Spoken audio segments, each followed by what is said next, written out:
ಏನಣ್ಣ, ನೀನ್ ಯಾವತ್ತೂ ನನ್ ಮಗಳನ್ನ ನಿನ್ ಸೊಸೆ ಮಾಡ್ಕೋತೀನಿ ಅಂತ ಮಾತು ಕೊಟ್ಟಿದ್ಯಲ್ಲ, ಮಾಡ್ಕೋತಿಯಲ್ಲ? ನಿಮ್ಮ ಅಣ್ಣನಿಗೆ ಮಾತು ಅಂದ್ರೆ ಪ್ರಾಣ ಅಮ್ಮ. ಜನಗಳಿಗೆ ಕೊಟ್ಟಿರೋ ಮಾತನ್ನೇ ತಪ್ಪೋದಿಲ್ಲ, ಒಡ ಹುಟ್ಟೋಳಿಗೆ ಕೊಟ್ಟಿರೋ ಮಾತನ್ನ ತಪ್ತಾನ? ನಿನಗೆ ಹೆಣ್ಣು ಹುಟ್ಟಿದ್ರೆ ನನ್ ಸೊಸೆ ಆಗ್ತಾಳೆ ಅಂತ ಚಿಕ್ಕವನಿದ್ದಾಗ್ಲೇ ನಿನಗೆ ಮಾತು ಕೊಟ್ಟಿದ್ದೆ. ಕೊಟ್ಟ ಮಾತು ಪ್ರಕಾರ ನನ್ನ ಚಿಕ್ಕ ಮಗ ದೇವಾಂಶ್ಗೂ ನಿನ್ನ ಮಗಳಿಗೂ ಮದುವೆ ಮಾಡಿಸ್ತೀನಿ.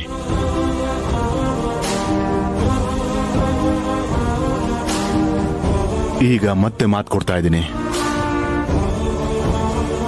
ಪ್ರಾಣ ಹೋದ್ರೂ ಕೂಡ ಮಾತು ತಪ್ಪೋದಿಲ್ಲ. ತುಂಬಾ ಸಂತೋಷ ಆಗ್ತಿದೆ.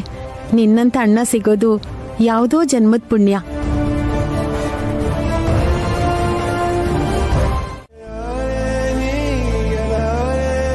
ಹೇಳ್ರಿ, ನಿಮ್ ಮಾತ್ ಮೀರ್ದ ಹಾಗೆ ಅಲ್ವಾ?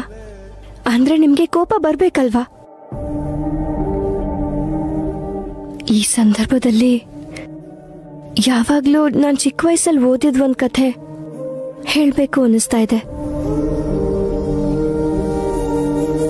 ಒಬ್ಬ ಸ್ವಾಮಿ ಅವ್ರ ಶಿಷ್ಯರ ಜೊತೆ ನಡ್ಕೊಂಡು ಹೋಗ್ತಿದ್ರೆ ಒಂದು ಚೇಳು ನೀರಲ್ಲಿ ತೇಲ್ಕೊಂಡು ಹೋಗ್ತಿತ್ತಂತೆ. ಅವಾಗ ಆ ಸ್ವಾಮೀಜಿ ಅದನ್ನ ಹಿಡ್ಕೊಂಡು ನೆಲದ ಮೇಲೆ ಹಾಕ್ತಾರೆ. ಆಗ ಅದು ಸ್ವಾಮೀಜಿನ ಕಚ್ಬಿಡ್ತಂತೆ. ಅದು ಮತ್ತೆ ನೀರಲ್ಲಿ ಹೋಗೋದಕ್ಕೆ ಪ್ರಯತ್ನ ಪಟ್ಟಾಗ ಸ್ವಾಮೀಜಿ ಮತ್ತೆ ಕಾಪಾಡಿದ್ರಂತೆ. ಅದು ಮತ್ತೆ ಕಚ್ಬಿಡ್ತಂತೆ. ಅದು ಮತ್ತೆ ನೀರಲ್ಲಿ ತೇಲ್ಕೊಂಡು ಹೋಯ್ತಂತೆ. ಆದ್ರೂ ಸ್ವಾಮೀಜಿ ಮತ್ತೆ ಕಾಪಾಡಿದ್ರು. ಅದು ಮತ್ತೆ ಕಚ್ತಂತೆ. ಹಾಗೆ ಮತ್ತೆ ಮತ್ತೆ ಕಚ್ತಾ ಇದ್ರು ಕೂಡ ಅದು ಸುರಕ್ಷಿತವಾಗಿ ನೆಲದ ಮೇಲೆ ಇರೋವರೆಗೂ ಸ್ವಾಮೀಜಿ ಆ ನೋವನ್ನ ಸಹಿಸಿಕೊಂಡು ಕಾಪಾಡ್ತಾನೆ ಇದ್ರಂತೆ. ಆಗ ಒಬ್ಬ ಶಿಷ್ಯ, ಸ್ವಾಮೀಜಿ, ಆ ಚೇಳು ಅಷ್ಟು ಸಲ ಕಚ್ತಾ ಇದ್ರು ಕೂಡ ನೀವ್ಯಾಕೆ ಮತ್ತೆ ಮತ್ತೆ ಅದನ್ನ ಕಾಪಾಡ್ತಾ ಇದ್ದೀರಾ ಅಂತ ಕೇಳಿದಾಗ ಸ್ವಾಮೀಜಿ ಏನ್ ಹೇಳಿದ್ರು ಅಂತ ಗೊತ್ತಾ?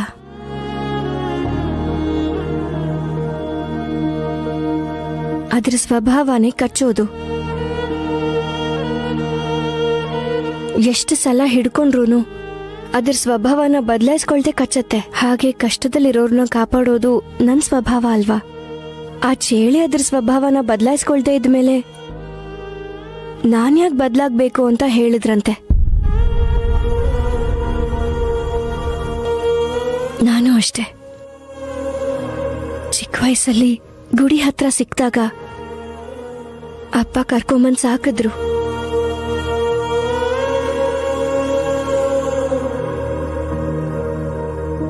ಮನೇಲಿ ಎಷ್ಟೇ ಸಮಸ್ಯೆ ಇದ್ರು ನನ್ನನ್ನು ಸಾಕಿ ದೊಡ್ಡೋಳ್ ಮಾಡಿದ್ರು. ಅವತ್ತು ಅವ್ರಿಗೇನಾದ್ರೂ ನಾನ್ ಬೇಡವಾಗಿದ್ದಿದ್ರೆ ಇವತ್ತು ನಿಮ್ ಪಕ್ಕದಲ್ಲಿ ನಾನು ಇರ್ತಾನೆ ಇರ್ಲಿಲ್ಲ ಅಲ್ವಾ?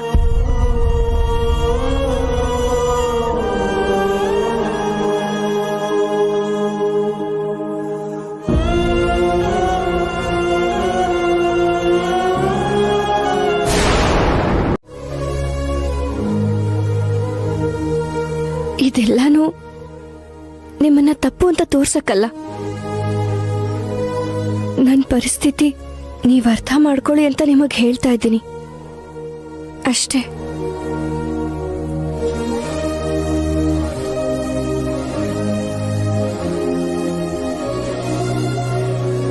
ಇವಾಗ್ಲಾದ್ರೂ ನೀವು ನನ್ನ ಅರ್ಥ ಮಾಡ್ಕೊಂಡ್ರೆ ಸಾಕು.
ನನಗಾಗ್ಲಿ ನಮ್ಮ ಪ್ರೀತಿಗಾಗ್ಲಿ ನಮ್ಮ ಸಂಬಂಧಕ್ಕಾಗ್ಲಿ ನೀನ್ ಮಾತ್ರ ಸ್ವಲ್ಪನೂ ಬೆಲೆ ಕೊಡ್ಲಿಲ್ಲ.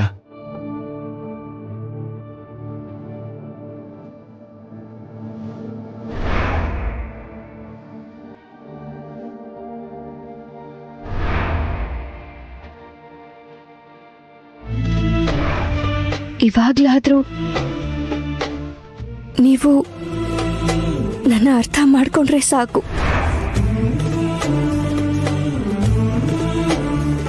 Hi boss.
ನಿನಗೆ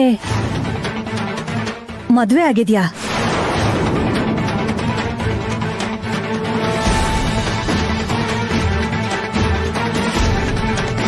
ಅದೇನ್ ಪ್ರಶ್ನೆ ಅತ್ತೆ?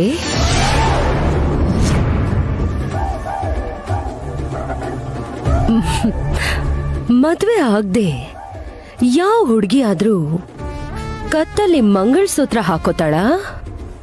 ನಮ್ ದೇಶದಲ್ಲಿ ಯಾವ ಹೆಣ್ಣು ಆತರ ಮಾಡಲ್ಲ. ನಿಮ್ಗಷ್ಟು ಗೊತ್ತಿಲ್ವಾ?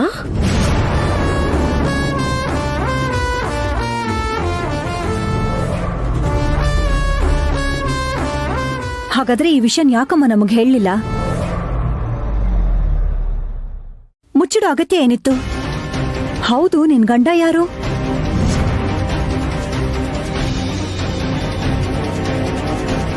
ಕೇಳ್ತಾ ಇರೋದು ನಿನ್ನೆ ಶ್ರವಂತಿ.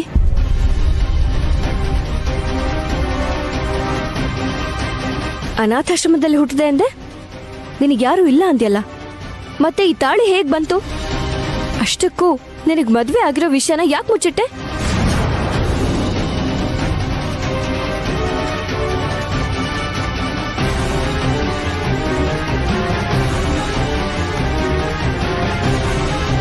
ಮದುವೆ ಆಗಿರೋ ಯಾವುದೇ ಹೆಣ್ಣಾದ್ರೂ ಮೊದಲು ಹೇಳ್ಕೊಳ್ಳೋದು ತನ್ನ ಮಾಂಗಲ್ಯದ ಬಗ್ಗೆನೇ ಅಲ್ವೇನಮ್ಮ? ನೀನ್ ಯಾಕದನ್ನ ಮುಚ್ಚಿಡ್ತಾ ಇದೀಯಾ? ಅದರ ಹಿಂದೆ ಏನಾದ್ರೂ ನೋವಿದೆಯಾ, ಸಮಸ್ಯೆ ಇದೆಯಾ?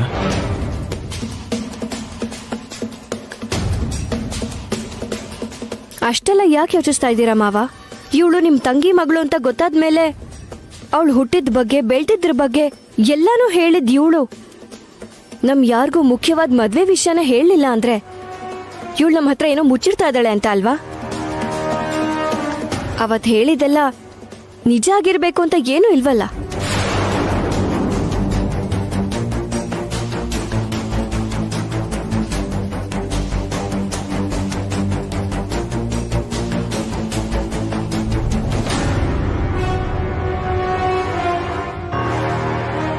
ಹೇಳು ಶ್ರಾವಂತಿ, ನಿಜವಾಗ್ಲೂ ಈ ಮನೆಗೆ ನಿನ್ ಸೋದರ ಸೊಸೆನಾ?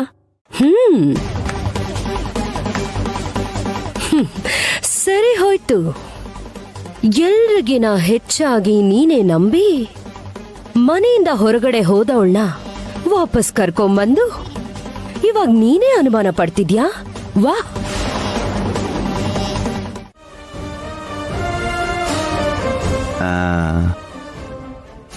ಈ ಬಂಗಾರದ ಸರ ನಮ್ಗೆ ಯಾಕಣ್ಣ?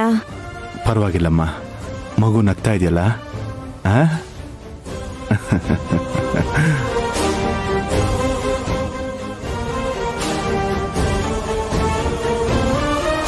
ತುಂಬಾ ಒಳ್ಳೆ ಕೆಲಸ ಮಾಡಿದೆ ಅಣ್ಣ. ಓ ಲೇ ಓಲೋ ದೇವಾಂಶ್, ಲಕ್ಕಿ, ನಿಮ್ಮ ಅತ್ತೆ ಮಗಳನ್ನ ಎತ್ಕೊಂಡು ಹೋಗಿ ಅಲ್ಲಿ ಕುತ್ಕೊಂಡು ಆಟ ಆಡ್ಕೊಳ್ಳಿ. ಹುಷಾರು. ಹಾ, ಬಾರೋ ದೇವಾ. ಹೋಗಪ್ಪ.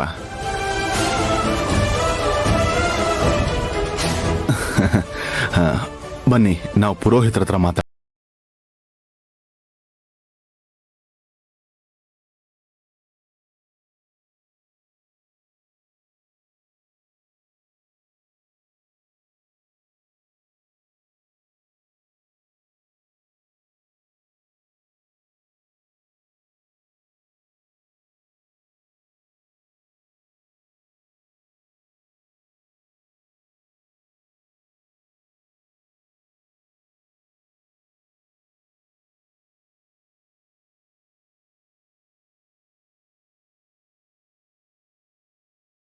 ಚೈನ್ ತೆಗಿಬಾರ್ದು. ಅಪ್ಪ ಅವತ್ತು ಹೇಳಿದ್ರಲ್ಲ ಚೈನ್ ತೆಗಿಬಾರ್ದು ಅಂತ.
ಆದ್ರೆ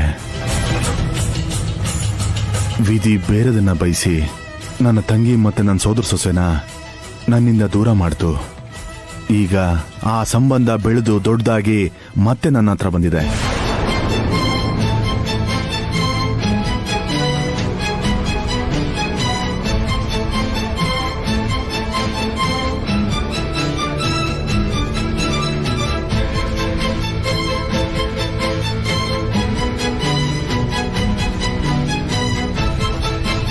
ಅರ್ಥ ಆಯ್ತು ಬಿಡಿ ಮಾವ.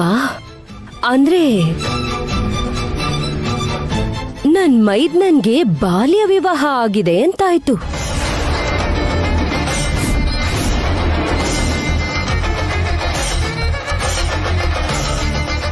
ಅಂದ್ರೆ ಇವಾಗ ದೇವಾಂಶ್ ಇಬ್ಬರ ಹೆಂಡ್ತೀರ ಮುದ್ದಿನ ಗಂಡ ಅಂತಾಯ್ತು.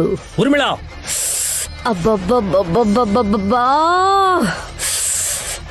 ಯಾಕಷ್ಟು ಜೋರಾಗಿ ಕೂಗ್ತಾ ಇದ್ದೀರಾ? ಈ ಕಹಿ ಸತ್ಯಕ್ಕಿನ ನೀವು ಕೂಗೋದನ್ನ ಕೇಳೋಕೆ ಕಷ್ಟ ಆಗ್ತಿದೆ. ಆದ್ರೂ ಇವಾಗ ನಾನೇನ್ ತಪ್ಪಾಗಿ ಮಾತಾಡ್ದೆ? ಚಿಕ್ಕ ವಯಸ್ಸಲ್ಲೇ ಮದ್ವೆ ಆಗಿರೋದ್ರಿಂದ ಶ್ರವಂತಿನೂ ಹೆಂಡತಿ ಅಲ್ವಾ, ಅದಕ್ಕೆ ತಾಳಿ ಬಿಚ್ಚಲಿಲ್ಲ ಅಲ್ವಾ?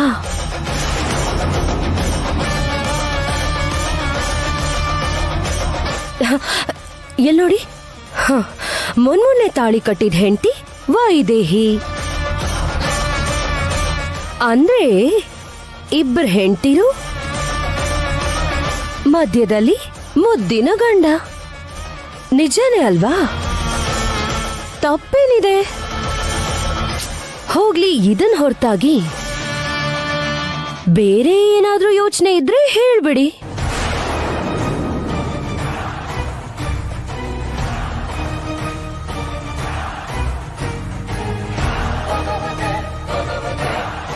ಅಂದ್ರೆ ಮಾವನವ್ರ ಮಾತ್ ಕೊಟ್ಟಿದ್ ಮಾತ್ರ ಅಲ್ದೆ ಮದ್ವೆ ಬೇರೆ ಆಗೋಗಿರೋದ್ರಿಂದ ಶ್ರವಂತಿ ಮಾತ್ರನೇ ಹೆಂಡತಿ ಆಗ್ತಾಳ?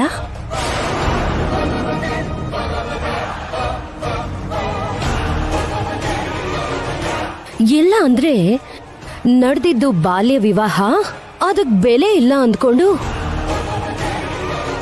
ಇವಾಗ ಮದ್ವೆ ಮಾಡ್ಕೊಂಡಿರೋ ವೈದೇಹಿಗ್ ಮಾತ್ರನೇ ಆ ಸ್ಥಾನ ಸಿಗುತ್ತಾ?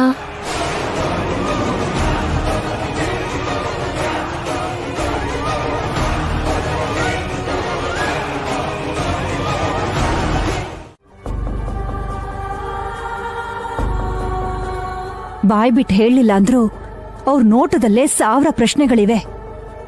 ಅವ್ರಿಗೇನು ಉತ್ತರ ಕೊಡ್ತೀರಾ? ಅದು ಕೂಡ ಗೊತ್ತಾಗ್ತಾ ಇಲ್ಲ ಕೌಸಲ್ಯ.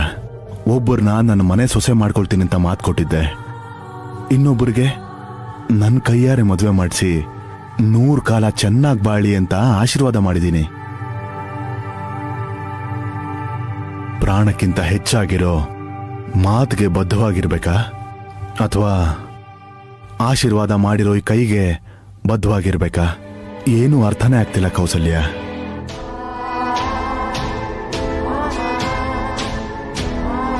ಈ ಸುತ್ತಮುತ್ತಲಿನ ಗ್ರಾಮದಲ್ಲಿ ಯಾರಿಗೆ ಏನ್ ಸಮಸ್ಯೆ ಬಂದರೂ ಕ್ಷಣದಲ್ಲಿ ಪರಿಹಾರ ಕೊಡೋ ನನಗೆ ಪರಿಹಾರ ಇಲ್ದೇ ಇರೋಂಥ ಸಮಸ್ಯೆ ಕೊಟ್ಟಿದ್ದಾನೆ. ನೋಡಿದ್ಯಾ ನನ್ನ ಪರಿಸ್ಥಿತಿ? ಇಬ್ಬರ ಕಡೆನೂ ನ್ಯಾಯ ಇದೆ. ಯಾರೊಬ್ಬರ ಕಡೆ ವಾಲಿದ್ರೂ ಇನ್ನೊಬ್ಬರಿಗೆ ಅನ್ಯಾಯ ಆಗೇ ಆಗತ್ತೆ. ಮಾವ ಬಾಮ್ಮ.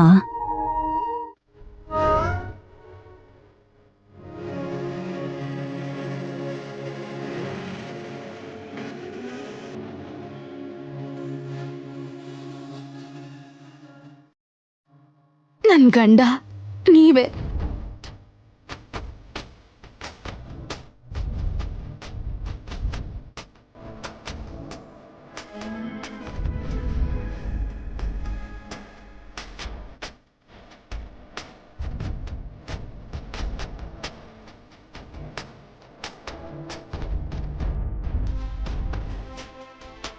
ಕೂತ್ಕೋ.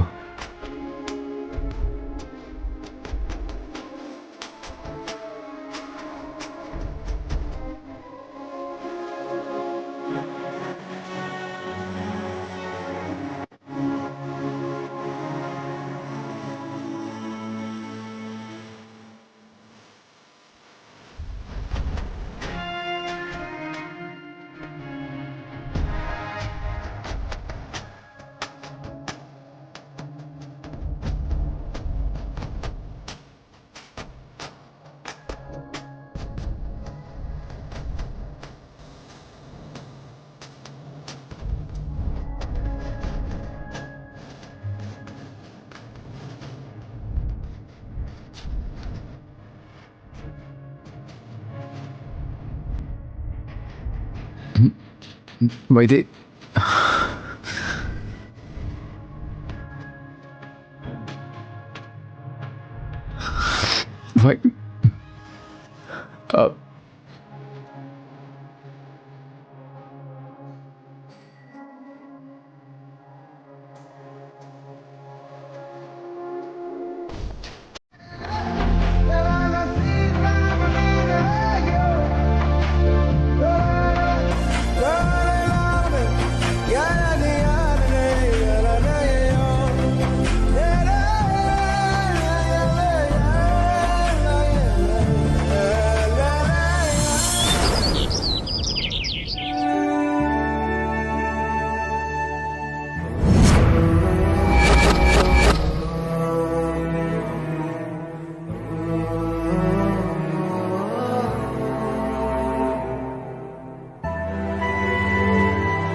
ಅಬ್ಬಬ್ಬಬ್ಬಬ್ಬ,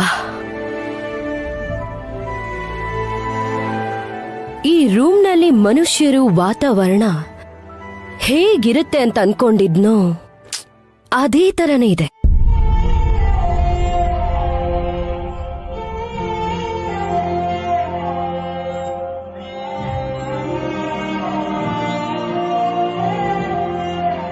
ಪಾಪ ತುಂಬಾ ಪ್ರೀತಿಸಿದ್ರಿ. ದೇವರು ಸೃಷ್ಟಿಸಿರೋ ಮನುಷ್ಯರು ಎಳೆ ಮನಸ್ಸು, ಪ್ರೀತಿಗೆ ಪ್ರತಿರೂಪ ಅಂತ ಅನ್ಕೊಂಡಿದ್ರಿ ಅಲ್ವಾ?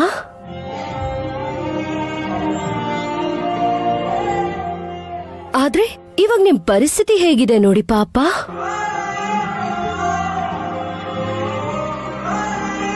ಹೀಗಾಗತ್ತೆ ಅಂತ ನೀವ್ ಅನ್ಕೊಂಡೇ ಇರ್ಲಿಲ್ಲ ಅಲ್ವಾ? ಜೀವನ ಅಂದ್ರೆ ಅಷ್ಟೇ, ಒಂದೇ ಕ್ಷಣದಲ್ಲಿ ಎಲ್ಲ ತಲೆ ಕೆಳಗಾಗುತ್ತೆ. ನನ್ ಗಂಡ ವೀಲ್ ಚೇರಲ್ಲಿದ್ರು, ಯಾವ ಉಪಯೋಗಕ್ಕೂ ಬರ್ದೇ ಹೋದ್ರು ನನಗೆ ಮನೆ ದೊಡ್ಡ ಸೊಸೆ ಅನ್ನೋ ಟೈಟಲ್ ಇದೆ. ಆದ್ರೆ ನಿನಗೆ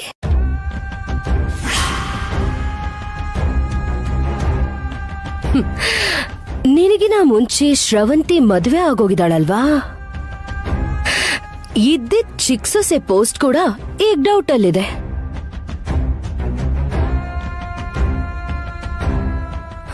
ನಿನಗಿಂತ ಮುಂಚೆ ಚಿಕ್ಕ ಸೊಸೆ ಆಗಿ ಶ್ರವಂತಿ ಬಂದಿದ್ದಾಳಲ್ಲ, ಇವಾಗ ಚಿಕ್ಕ ಸೊಸೆ ಪೋಸ್ಟ್ ಇರುತ್ತೋ ಅಥವಾ ಹೋಗುತ್ತೋ?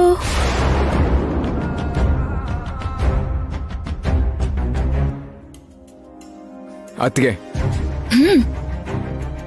ಸಂಬಂಧ ಇಲ್ದೆ ಬಾಯಿಗೆ ಬಂದ ಹಾಗೆಲ್ಲ ಮಾತಾಡಬಾರ್ದು.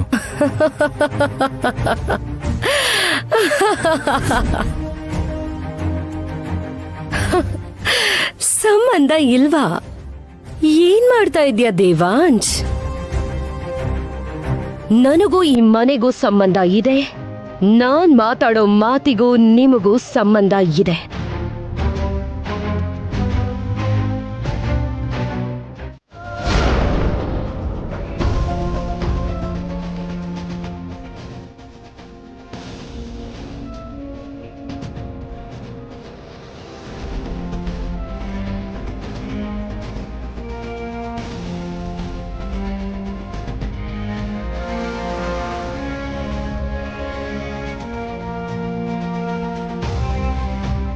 ಎಲ್ರೂ ಬಂದಿದ್ದಾರೆ ನೋಡಿ, ನಾವೇ ತಡವಾಗಿ ಬಂದ್ವಿ.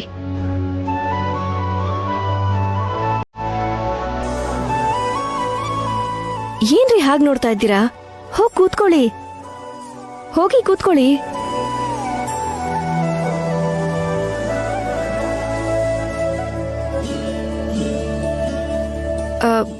ಶ್ರವಂತಿ ಎಲ್ಲಿ?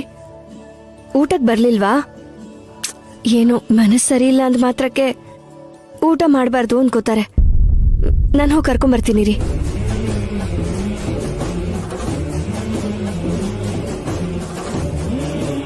ಇದೇನು ಆಗ್ಲೇ ಪ್ರಪಂಚ ಮುಳುಗೋಗಿರೋ ತರ ಅಳ್ತಾ ಕೂತ್ಕೊಂಡಿದ್ಲಲ್ಲ, ಇಷ್ಟು ಬೇಗ ಅದ್ಹೇಗ್ ನಾರ್ಮಲ್ ಆದ್ಲು? ನಾನ್ ಹೋದ್ಮೇಲೆ ಏನಾಗಿರ್ಬೋದು?